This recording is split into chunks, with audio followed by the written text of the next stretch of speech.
Hi மக்களே! இன்னைக்கு ஒரு மினி விலாக்ல பார்த்தீங்கன்னா, ஒரு ஈவினிங் விலாக் தான் வந்து ஷேர் பண்ணியிருக்கேன். வழக்கம் போல தான் ஆர்டர் பார்த்தீங்கன்னா, சுண்டல் வந்திருந்தது. மூக்கல்ல சுண்டல். அதுதான் பார்த்தீங்கன்னா ரெடி பண்ணின்னு இருக்கேன். சின்ன ஒரு டிப்ஸ் சொல்கிறேன் பாருங்க. சப்போஸ் நீங்கள் யாராவது மூக்கல்ல வந்து உடனே வந்து செய்யணும் அப்படின்னு நினைக்கும்போது, ஊற வச்சு தான் செய்யணும். அதுவும் மூக்கல்ல ஒரு 8 மணி நேரம் ஊறினா தான் நல்லா வரும் அப்படின்லாம் இல்ல. நீங்க மூக்கல்லையே சூடான தண்ணியில ஹாட் பாக்ஸில் போட்டு ஒரு 1/2 மணி நேரம் மூடி விட்டுருங்க. அதன் பிறகு நீங்க என்ன செய்றீங்களோ, சுண்டலா இருக்கட்டும் சரி, அப்படி இல்லைன்னா வேற எது செய்றதா இருந்தாலும் பார்த்தீங்கன்னா, அந்த 1/2 மணி நேரம் ஊறினாலும் போதும். சீக்கிரமா மூக்கல்ல வந்து பார்த்தீங்கன்னா வெந்து வந்துரும்.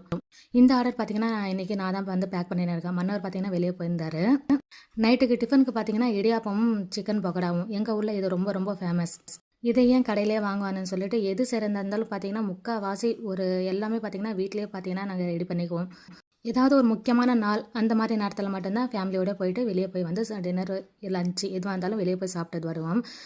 அன்னைக்கு கிச்சனும் பார்த்தீங்கன்னா, ஒரு 8 மணி போலவே க்ளோஸ் பண்ணிட்டேன். ஏன்னா, சரியான தலைவலியா இருந்தது.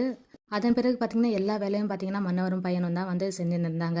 சிக்கன் பக்கோடாவும் சேமியா பார்த்தீங்கன்னா, உட்காந்த இடத்துல எடுத்துன்னு வந்து குடுத்தாச்சு. அழகாவும் சாப்பிட்டு முடிச்சாச்சு. வீடியோ பிடிச்சிருந்தா லைக் ஒண்ணு குடுத்துருங்க. மறக்காம சேனல் சப்ஸ்கிரைப் பண்ணிக்கோங்க.